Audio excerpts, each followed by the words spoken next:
ወታደሮች ኑስኪ አንዴ ወደዚህ። አቤት ንጉሥ ሆይ። ምን መሰላችሁ ወታደሮች፣ በዚች ከተማ ላይ ያሉትን የሰዎች ሁኔታ አለባበሴን ቀይሬ እየዞርኩ ማጥናት ይኖርብኛል። ስለዚህ አሮጌ ልብስ ፈልጋችሁ ይዛችሁልኝ ነው። ቶሎ በል። የኔ ልጅ ለመሆኑ ግን ስንት ጓደኞች አሉ? አባዬ በጣም ብዙ ናቸው። 40 ጓደኞች አሉኝ። የኔ ልጅ በጣም የሚገርም ነገር ነው የነገርከኝ። በ8 ዓመትህ 40 ሙሉ ጓደኞች አሉ። እኔ ግን በ60 ዓመቴ አንድ ሙሉና አንድ ግማሽ ጓደኛ ብቻ ነው ያለኝ። አባዬ እንደኔ ትምህርት ቤት ስለማትሄድ ነው እንጂ አንተም ብዙ ጓደኞች ይኖረዋል። በቃ ወደ ቤት እንሂድ። ይሄ ሰውዬ ምን ለማለት ፈልጎ ነው ለሕፃኑ አንድ ሙሉና አንድ ግማሽ ጓደኛ አለኝ ያለው? ይሄን ነገርማ ማጣራት ይኖርብኛል። ምንም ሊገባኝ አልቻለም። ወታደሮች። አቤት ንጉሥ ሆይ። በአስቸኳይ ታይ ሰፈር ከልጁ ጋር የሚኖረውን ሽማግሌ ወደዚህ ይዛችሁልኝ እንድትመጡ ፈልጋለሁ። ንጉሥ ሆይ መጥቻለሁ። በሰላም ነው የፈለጉኝ? ምን መሰላችሁ ጋሼ፣ ቅድም መንገድ ላይ ለልጃችሁ አንድ ሙሉና አንድ ግማሽ ጓደኛ ብቻ ነው ያለኝ ስትሉ ሰምቼ ነው። ስለዚህ ትንሽ አነጋገራችሁ ግራ ስለገባኝ ትርጉሙን እንድትነግሩኝ ፈልጌ ነበር። ንጉሥ ሆይ የተናገርኩትን ንግግር ትርጉሙን ከምነግራችሁ በተግባር ባሳያችሁ ይሻላል። ደስ ይለኛል። እና እኔ ምን ማድረግ ነው ያለብኝ? ንጉሥ ሆይ ወደ ከተማው ውጡና እኔ ትልቅ ወንጀል እንደሰራሁና ልገደል እንደሆነ ለሁሉም ሰው አውጁ። ሁላችሁም አንዴ ስሙኝ። ይሄ ከጀርባ የምታዩት አጭበርባሪ ሽማግሌ ሲሰርቅ ስለተያዘ ለሌሎቹ ምሳሌ እንዲሆን እዚሁ አደባባይ ላይ ይገደላል። ስለዚህ ከእንደዚህ አይነት ነገር ሁላችሁም እንድትጠነቀቁ አሳስባለሁ። ንጉሥ ሆይ እሱ ሰውዬ በጣም የኔ የቅርብ ጓደኛዬ ነው። እባክህ እንዳትገለው። እኔ የንብረቴን ሙሉ ግማሽ እከፍላለሁ። ብቻ እሱን ልቀቀው። አይሆንም፣ ይሄ ሽማግሌ መገደል አለበት። እባክህ ንጉሥ ሆይ እሺ በቃ ሙሉ ንብረቴን ልክፈል። እንደዚህ ብቻ ሊሆን አይችልም። ያንተ ገንዘብ ይህን ሽማግሌ ከሞት ሊያስጥለው አይችልም። ንጉሥ ሆይ በቃ ከዚህ በላይ ምንም ማድረግ አልችልም። ጓደኛዬ ቻው። ንጉሥ ሆይ የያዛችሁት ሰው ትክክለኛውን ሰው አይደለም። ያን ወንጀል የሠራሁት እኔ ነኝ። መገደልም ያለብኝ እኔ ራሴ ነኝ። እሱን ልቀቁት። ምን? እንደዚህ ከሆነማ በሱ ቦታ አንተ ታንቀህ ትገደላለህ። ወታደር ማነቂያውን አቀብለኝ። አንድ ድል ልስጥህ። በሱ ቦታ አንተ መገደል ትፈልጋለህ? አሁን ንጉሥ ሆይ እርግጠኛ ነኝ እሱ ምንም አላጠፋም። እኔ ልገደል። አያችሁ ንጉሥ ሆይ ቅድም የተናገርኩት ንግግር አሁን ትርጉሙ የገባችሁ ይመስለኛል። አንድ ግማሽ ጓደኛ ባለው ንብረት ሙሉ ሊያግዛችሁና ሊረዳችሁ ይፈልጋል። አንድ ሙሉ ጓደኛ ግን መጋፈጥ ያለበትንም ተጋፍጦ ሕይወቱንም አሳልፎ ይሰጣችኋል።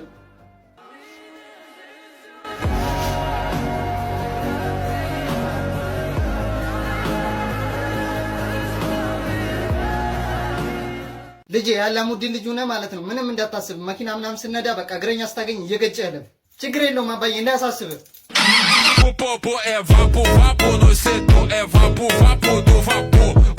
እንዴ ረስቸው ፋዘር እግረኛ ስታገኝ ግጭ ብሎኛል። በቃ ለግጨው እናቱ። አንተ ያማህል እንዴ ያያነለም እንዴ ምን ሆነ ነው? ጭራሽ ትጮዋለህ እንዴ? እናትህ አፈር ትበላ እንዳልደግም። ጭራሽ እኔን መግጨት ተሰራን እናቴን ትሳደባለህ። ማነው እዚህ ጋር ወከባ የሚፈጥረው? አረ ፖሊስ ይኸው አላቀው አያቀኝ በቆምኩበት በመኪና ገጨኝ። ለምን ገጨኝ ስለው እናትህ አፈር ትብላ አለኝ። አንተ እውነቱን ነው ተሳድበሃል? አዎ እናቱ አፈር ትብላ። ጭራሽ አሁንም ደገመው። ግን ምን ተማምነህ ነው ይሄን ያህል ቲቪት የወጠረ? እባክህ በልበል አንተ ህግ ዳኝ እንሂድ። ከ3 ቀን በኋላ እሺ ከሳሽ ምንድነው ችግር? ክቡር ዳኛ ይኸው አላቀው አያቀኝ በቆምኩበት በመኪና ገጨኝ። ለምን ገጨኝ ስለው እናትህ አፈር ትብላ ብሎ ሰደበኝ። ስነ ስርዓት አስከባሪ በቦታው ነበርክ? አዎ ጌታዬ እኔ ባለሁበት ነው ሁለቴ እናቱን አፈር ያበላበት። እውነት ነው ተከሳሽ ተሳድበሃል? ክቡር ዳኛ አዎ ተሳድቤያለሁ። አሁንም ቢሆን እናቱ አፈር ትብላ። እንዴ ምን ለማለት ፈልገህ ነው? እኔ እንጃ ክቡር ዳኛ መጽሐፉን ካላነበቡት አላውቅም። ብቻ ግን 369 ላይ አንድ ሰው የአንድ ሰው እናት አፈር ማስበላት ይችላል። መጽሐፉን ካላነበቡት ይዤዋለሁ። አንብቡት። ይኸው አምጣው እስኪ። እንዴ እስከ ዛሬ ሳናነብ ነው ማለት ነው ፍርድ የምንሰጠው? እንኳን ያንተን እናት አይደለም የሁላችንም እናት አፈር ማስበላት ይችላል። ልቀቁ በነጻ። ወንድሜ አቤት ትንሹ ወንድሜ በጣም ደስ ብሎኛል። አባዬ የንግዱን ስራ ሙሉ ኃላፊነቱን ለኔ ሰጠኝ። ምን እየቀለድክ መሆን አለበት? እኔ እያለሁ እንዴት ላንተ ኃላፊነቱ ይሰጣል? አንተ እኮ ገና ህፃን ልጅ ነው። የምሬን ነው። ካላመንከኝ ሄድና ጠይቀው።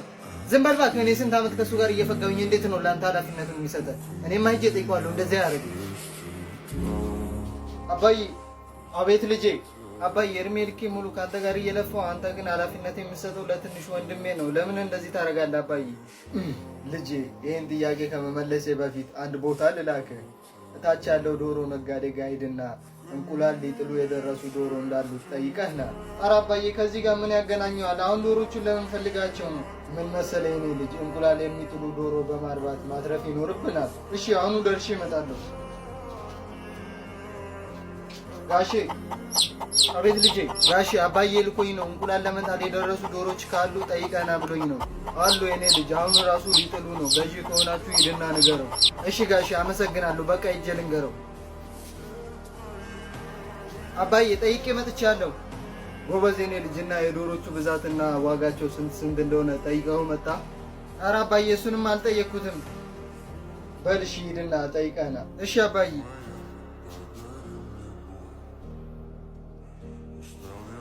አባዬ ጠይቄው መጥቻለሁ። የዶሮቹ ብዛት 5 እንደሆኑና ዋጋቸው 150 ብር እንደሆነ ነግሮኛል። እና የኔ ልጅ ዶሮቹን መቼ ሊያቀርብልን ይችላል? ኧረ አባዬ እሱንም አልጠየቅኩትም። አይ ልጄ እሺ በል ሂድና አሁንም ድጋሚ ጠይቀና።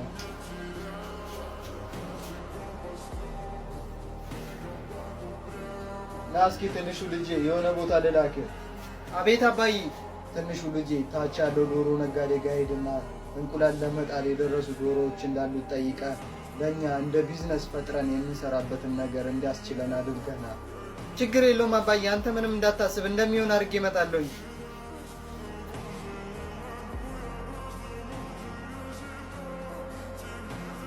አባዬ ጠይቄ መጥቻለሁ። ምን አለ ነጋዴው? እኔ ልጅ አባዬ ነጋዴው 5 ዶሮዎች አሉት። ዶሮዎቹም 150 ብር ያወጣሉ።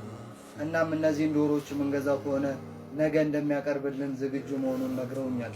ነገር ግን ተጨማሪ 1 ሳምንት ብትሰጥስ ስለው ኧረ እንደዚህ ከሆነማ በቃ 5 ዶሮ ብቻ ሳይሆን 10 አድርጌ በ120 ብር አስረክባችኋለሁ ብሎኛል።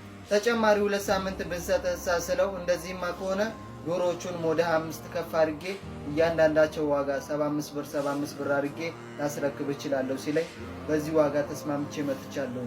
እናም ለነዚህ ዶሮዎች የሚሆን ቦታ እናዘጋጅ አባዬ። አየህ ትልቁ ልጄ አንድ ጉዳይ ለመጨረስ 3 ጊዜ ስትመላለስ ትንሽ ወንድም ግን ለዚያኑ ጉዳይ ሂዶ ትርፋማ የሚያደርግን ነገር ተስማምቶ መጣ።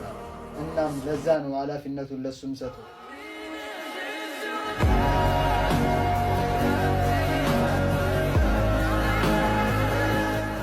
አባዬ ትናንት አንዱ ትራፊክ በኮሪደር ልማት ላይ ለምን መኪና ትነዳለህ ብሎ ተናገረኝ። እኔ ማን አባቱ ነው የዶክተር አብይ ልጅ የሚናገረው? ከዚህ በኋላ አንድ ሰው ከተናገረ ወረቀት አሳያቸው የኔ ልጅ መሆኑን ማረጋገጫ ነው። እንካ እሺ አባዬ፣ ከዚህ በኋላ እንደውም አስፈላጊ ከሆነ በዘንባባው ላይ ነው የምነዳው።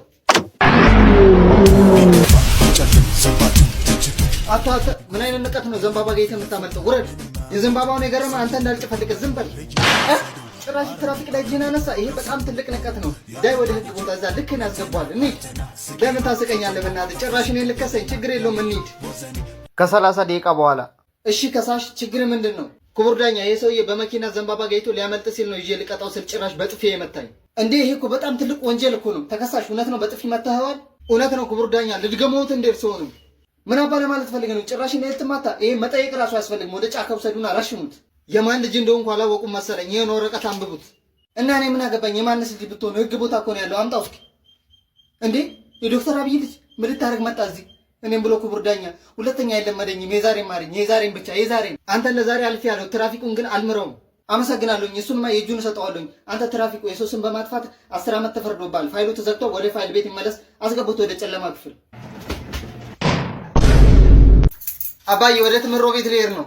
ልጄ ወደ ትምህርት ቤት ስከድ አንድ መኪና ከአንድ ቀን በላይ እንዳትጠቀም። ደግሞ ምንም አይነት ችግር ከደረሰብህ የኔን ፎቶ አሳያቸው። ችግር የለውም አባዬ። የትናንትናው መኪና ለጓደኛ ይሰጥቼዋለሁ። ደግሞ ማንም አይሳፈጠኝ። ምንም እንዳታስብ። ቻው።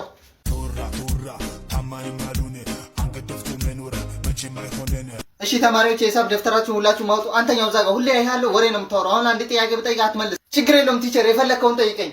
እሺ አሁን ለምሳሌ 50 ብር ቢኖር ጧት አንድ ብስኩትና አንድ ሻይ ቁርስን በልተህ ብትመጣ ስንት ብር ይቀራል? እኔ ነኝ ሻይና ብስኩት ቁርስ በልቼ የምመጣው? ምን አይነት ንቀት ነው? የማን ልጅ እንደሆንኩ ታውቃለህ? እንደዚህ ቀፋፊ አይነት ምሳሌ በእኔ የምትጠቀመው ምንድን ነው ያልከው? የማንስ ልጅ ብትሆን እኔ ምን አገባኝ? እኔ እኮ ትምህርት ነው እያስተማርኩ ያለሁት። ምን አገባኝ ነው ያልከው? ይሄን ትበላለህ ወይ? እኔ ቲቸር በላቸው። ምን አይነት ንቀት ነው አንተ ቲቸር ላይ እጅህን የምትሰነዝረው? ይሄኛውን አይነህን እንዳለግምልህ ዝም በል። አንተ በጣም የምትተማመንበት ነገር አለ ማለት ነው። ጀርባ መጠናት አለበት። ዛሬ አለቀ። እንሂድ ወደ ህግ ቦታ። ችግር የለውም በደስታ ነው እንሂድ። ከአንድ ሰዓት በኋላ። እሺ ከሳሽ ችግር ምንድን ነው? ክቡር ዳኛ የሂሳብ ትምህርት እያስተማርኩኝ አንድ ጥያቄ ስጠይቀው ተነሳና ድንገት በቦክስ አይኑን ጠበሰኝ። እንዴ ይሄ በጣም ትልቅ ወንጀል ነው። እውነት ነው ተከሳሽ አይኑን በቦክስ ጠብሰኸዋል? እውነት ነው ክቡር ዳኛ። አሁንም እምቢ ካለ አንደኛውን አይኑን እንጠብስለታለሁ። አየከው አይደል ጥጋቡን የማን ልጅ እንደሆንኩ አታውቅም እያለ ጭራሽ ሲያስፈራራኝ ነበር። የአባቱ እጅ ራሱ ሳይኖርበት አይቀርም ይጣራልኝ። ይሄ ጥጋበኛ ማስካባቱ ነው ከርቸሌ መግባት ያለበት። አሁን አባቱ ወዳለበት ትመራናለህ። እንሂድ። ክቡር ዳኛ ቆይ አንዴ የተረጋጋ። እዛ ድረስ መሄድ አያስፈልግም። የማን ልጅ እንደሆንኩ እዚሁ ፎቶውን ላሳየህ። እንካ እስኪ እናያለን። አባት ከህግ እንደሚያስጠላ አምጣው እስኪ። እንዴ አላሙዲንዬ የዳዎች አባት ምን አለ ልጅ ቀድመ ብነግረኝ ኖሮ። ሳጅን ቲቸሩን እስኪጣራ ድረስ ወደ ማረሚያ ክፍል አስገቡት። እኔ ካላሙዲን ልጅ ጋር ወደ እነሱ ቤት ሄጄ ከአባቱ ጋር ብዙ ማውራት የምፈልገው ነገር አለ። እንሂድ። እኔ ልጅ ደግሞ ለአባት እንዳነግረው እሺ።